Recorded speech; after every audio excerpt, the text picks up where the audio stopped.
দেখেন এখানে একটা স্ট্রোকের ছক দেখানো হয়েছে। তো আমরা এখান থেকে সব কিছু জানবো না, আমি যেভাবে করে আইডেন্টিফাই করে দেওয়ার চেষ্টা করব সেই অংশগুলোকে একটু নোট করার চেষ্টা করব আমরা।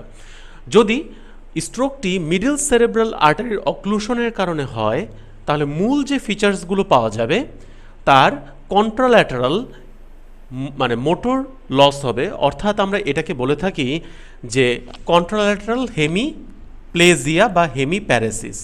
তাহলে হেমিপ্যারেসিসটা কীরকম হবে? কন্ট্রাল্যাটারাল। আমি একটু এটাকে ঠিক করে নিচ্ছি। আচ্ছা, কন্ট্রাল্যাটারাল হেমিপ্যারেসিসটা আমরা পাবো, তার মানে কোন পাশের হেমিপ্যারেসিস? উল্টো পাশের। আচ্ছা, তার আমি সংক্ষেপে এখানে লিখলাম কন্ট্রাল্যাটারাল হেমিপ্যারেসিস।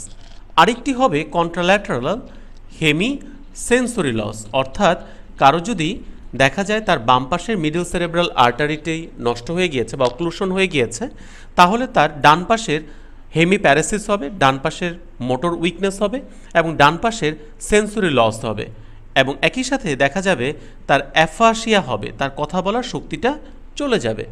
এবং আরেকটি বিশেষ অসুবিধা হবে, এটাকে আমরা বলি হোমোনাইমাস হেমিঅ্যানোপিয়া।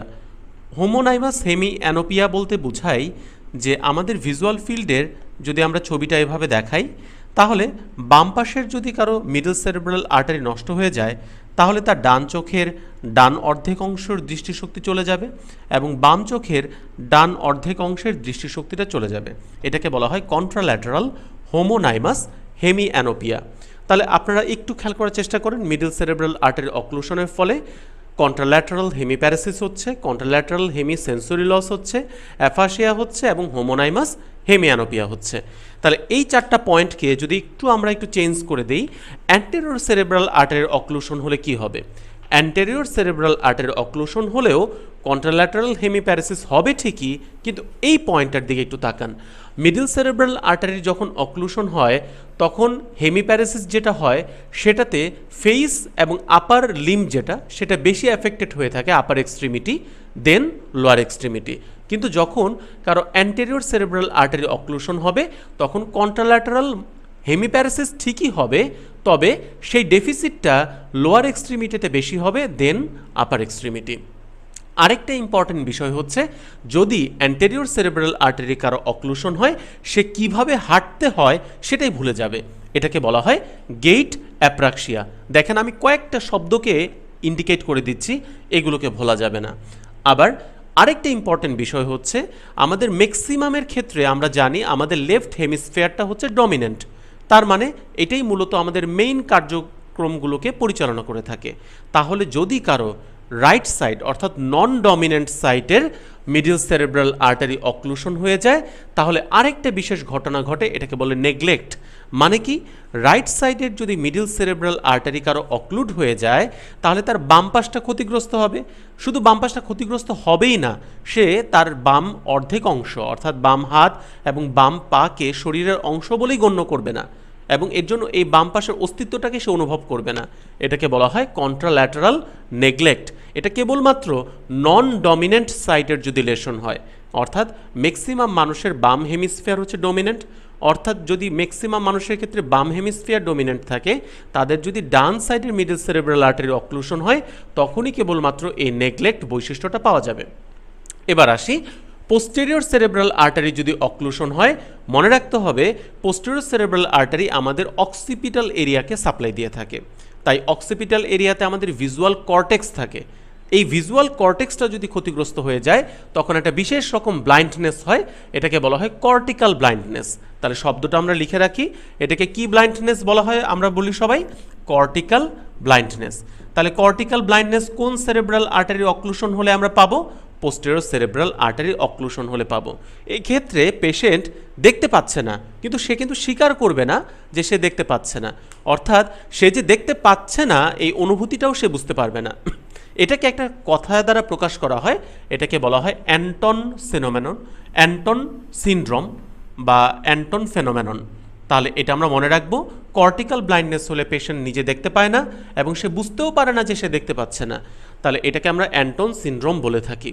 আচ্ছা, আরও একটা বিষয় হয় যে তার যে এই কর্টিক্যাল ব্লাইন্ডনেসটা হয়েছে তার দৃষ্টিসীমার ভেতরে বা দৃষ্টি যে এরিয়াটা এই জায়গাটাতে অনেক হ্যালোসিনেশন সে দেখতে পায়। তো এই হ্যালোসিনেশনটাকে আমরা এখানে তুলেছি যে সে অনেক বেশি ভিজুয়াল হ্যালোসিনেশনের শিকার হবে। আচ্ছা, তাহলে আমরা যে কয়েকটা পয়েন্টকে খেয়াল করিয়ে দিলাম সেগুলোকে কিন্তু ভোলা যাবে না। অ্যান্টেরোসেরেব্রাল আর্টারি অক্লুশন হলে কি হবে, মিডল সেরেব্রাল আর্টারি অক্লুশন হলে কি হবে, আর পোস্টেরিয়র সেরেব্রাল আর্টারি অক্লুশন হলে কি হবে। এবার বড় ভেসেলগুলো যদি অক্লুশন হয়, অর্থাৎ ইন্টারনাল ক্যারোটিড আর্টারি যেটা গলা থেকেই শুরু হয়েছে, নেক থেকে, তো এই ইন্টারনাল ক্যারোটিড আর্টারিটা যদি অক্লুশন হয়ে যায় তাহলে ফিচার্সগুলো মিডল সেরেব্রাল আর্টারির মতোই হবে। তবে কখনো কখনো একই সাথে অ্যান্টেরোসেরেব্রাল আর্টারি অক্লুশনের ফিচারও পাওয়া যেতে পারে। কেন?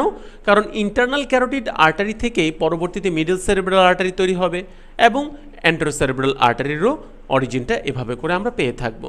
তার মানে একই সাথে তার দেখা যাবে মিডল সেরেব্রাল আর্টারি অক্লুশনের ফিচার এবং অ্যান্টেরোসেরেব্রাল আর্টারি অক্লুশনের ফিচার আমরা পেয়ে যাব। এবং আরেকটা ইম্পর্টেন্ট কথা হচ্ছে, এই ইন্টারনাল ক্যারোটিড আর্টারির একটা বিশেষ ব্রাঞ্চের নাম হচ্ছে অপথ্যালমিক আর্টারি, যেটা আমাদের চোখকে সাপ্লাই দিয়ে থাকে। তাই এই অপথ্যালমিক আর্টারিটা যদি কোনো কারণে অক্লুশন হয়ে যায় তার মনো অকুলার বা একটা চোখে পুরোপুরি ব্লাইন্ডনেস হয়ে যাবে। এর জন্য এই কথাটা খুবই ইম্পর্টেন্ট, মনো অকিউলার ব্লাইন্ডনেস, যেটাকে আমরা অ্যামিওরোসিস ফিউগ্যাক্স বলে থাকি, এটা কোন আর্টারির অক্লুশন হলে হবে? অপথ্যালমিক আর্টারির অক্লুশন হলে হবে। এই অপথ্যালমিক আর্টারিটা কার branch? Internal carotid artery branch. তাহলে কর্টিক্যাল ব্লাইন্ডনেস হচ্ছে কার জন্য? পোস্টেরিয়র সেরেব্রাল আর্টারি অক্লুশনের জন্য। আর মনোঅকুলার ব্লাইন্ডনেস কার জন্য হচ্ছে? ইন্টারনাল ক্যারোটিড আর্টারি অক্লুশনের জন্য। আর আরেকটা বিশেষ আর্টারি রয়েছে যেটা হচ্ছে ভার্টিব্রো ব্রেজিলার সিস্টেম, মানে ভার্টিব্রাল আর্টারি যেটা পিছনে নেক থেকে আসে এবং ওই ভার্টিব্রাল আর্টারিগুলো একত্রিত হয়ে তৈরি করে বেজিলার আর্টারি। আমরা নিউরো অ্যানাটমিতে এই কথাগুলো জেনেছি। তাহলে ভার্টিব্রাল আর্টারি এবং বেজিলার আর্টারি এই জায়গাগুলোতে যদি কারো অক্লুশন হয়, চারটা শব্দকে তুলে দিচ্ছি, এটা মনে রাখতেই হবে। তার ক্ষেত্রে যেটা হবে 4D, মানে কি? সে চোখে দুইটা করে দেখবে, ডিপ্লোপিয়া, তার কথাটা আটকে আসবে, ডিজার্থ্রিয়া, তার ঢোক গিলতে কষ্ট হবে, ডিসফেজিয়া, এবং তার মাথাটা মনে হবে যে পড়ে যাবে, সে ডিজিনেস। তাহলে এই যে এই চারটা ফিচার, এই 4D, এটা কার জন্য হয়? ভার্টিব্রো বেজিলার আর্টারি যদি অক্লুশন হয়ে থাকে। আর দুইটা ইম্পর্টেন্ট বিষয় হচ্ছে তার ভার্টাইগো হবে এবং তার অ্যাটাক্সিয়া হবে। আমি যে কথাগুলোকে বলে দিলাম এই শব্দগুলোকে আপনারা নোট করে নিতে পারেন এবং এখান থেকে প্রায় প্রশ্ন পাওয়ার সম্ভাবনা থাকবে।